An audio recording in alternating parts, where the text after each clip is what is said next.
Assalamualaikum warahmatullahi wabarakatuh. Nama saya Ahmad Kausar bin Khairuddin yang bernombor matrik A169726. Hari ini saya ingin membentangkan satu laporan slide iaitu berkaitan dengan pembangunan mapan mengikut Islam bagi Bandar Kota Baru, Kelantan. Untuk seterusnya iaitu wawasan 2050.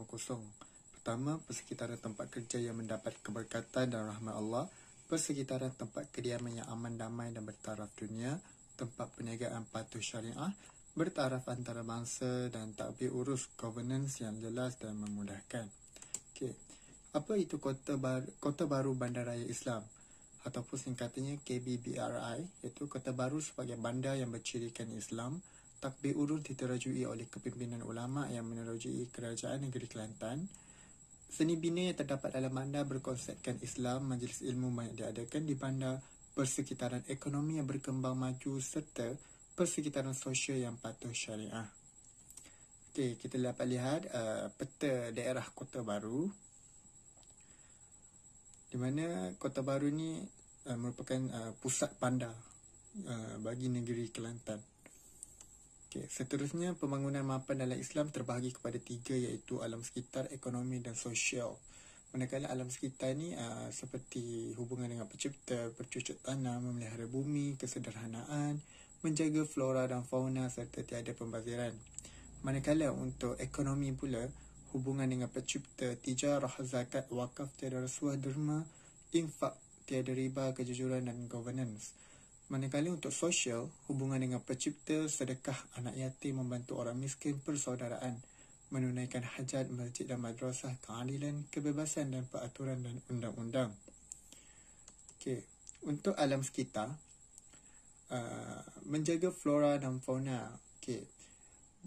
Pada pandangan saya, dalam jangka masa 5 tahun dan 30 tahun akan datang, Kota Baru ni dapat menjadi satu bandaraya yang mampu di mana mengekalkan flora dan fauna serta dapat mewujudkan lebih lagi konsep nature in city ataupun maksudnya bandar dalam taman.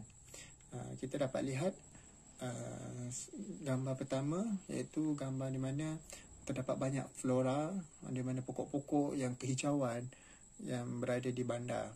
Yang gambar kedua ni menunjukkan gambar sekarang Kota Baru di mana sudah mempunyai bandar dalam taman, tapi bagi saya tidak mencukupi. Kalau boleh lebihkan lagi nanti pada masa akan datang. Seterusnya, bercucuk tanam. Dalam jangka masa 5 tahun dan 30 tahun akan datang, Bandar Kota Baru dapat menjadikan satu aktiviti bercucuk tanam satu kewajipan yang dinamakan sebagai kebun bandar. Di mana kebun bandar ni merupakan satu kebun yang mana orang-orang yang berada di dalam Bandar Kota Baru terutamanya dapat melaksanakan aktiviti bercucuk tanam walaupun tidak mempunyai sekangkang kera ataupun sekangkang tanah, di mana contoh kita dapat lihat penanaman secara vertigasi serta penanaman secara hidroponik. Seterusnya iaitu ekonomi iaitu zakat. Dalam jangka masa 5 tahun dan 30 tahun akan datang, Bandar Kota Baru ni dapat menjadikan setiap masjid terutamanya di bandar iaitu center of zakat, iaitu dapat menguruskan pembayaran zakat dengan mudah. Kalau dapat lihat, setahu saya dalam Bandar Kota Baru ni sudah mempunyai masjid yang utama dalam menguruskan hal berkaitan zakat, iaitu di mana masjid negeri iaitu Masjid Muhammadi Kota Baru Kelantan merupakan pusat bayaran zakat. Tapi kebanyakan masjid-masjid di daerah-daerah lain ataupun di bandar-bandar Kota Baru juga masih tidak menjalankan servis ataupun urusan dalam melaksanakan pembayaran zakat ini. Oleh itu, saya pada pandangan saya, untuk tahun-tahun akan datang, setiap masjid di bandar-bandar Kota Baru terutamanya akan dapat melaksanakan atau memudahkan orang untuk membayar zakat di setiap masjid. Seterusnya, bandar tanpa tunai.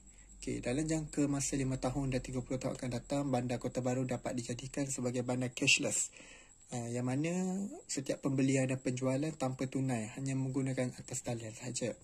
Kalau kita dapat lihat sekarang pun semakin berleluasa Tapi masih tidak menyeluruh pembayaran secara cashless ni. Kebanyakannya ada setengah tempat tu ataupun kedai masih tidak menggunakan cashless ataupun pembayaran atas talian ni, disebabkan kemungkinan tiada ilmu pengetahuan ataupun sebagainya. Okey, manakala untuk sosial, masjid dan madrasah dalam jangka masa 5 tahun dari kemudian akan datang, masjid dan madrasah bandar ni dapat dijadikan satu pusat ilmu yang berkembang maju di Kota Baru. Okey, yang kedua, anak yatim dan orang miskin dalam jangka masa 5 tahun atau 30 tahun akan datang, bandar Kota Baru ni dapat dijadikan satu bandar yang mampu menjaga kebajikan anak yatim dan dengan menyediakan letak pusat kemahiran yang pelbagai. Jadi bandar Kota Baru ni dapat mewujudkan satu pembangunan yang mana untuk mewujudkan skill-skill kepada anak-anak yatim dan orang-orang miskin. Okay, sekian, terima kasih. Itu sahaja daripada saya. Assalamualaikum warahmatullahi wabarakatuh.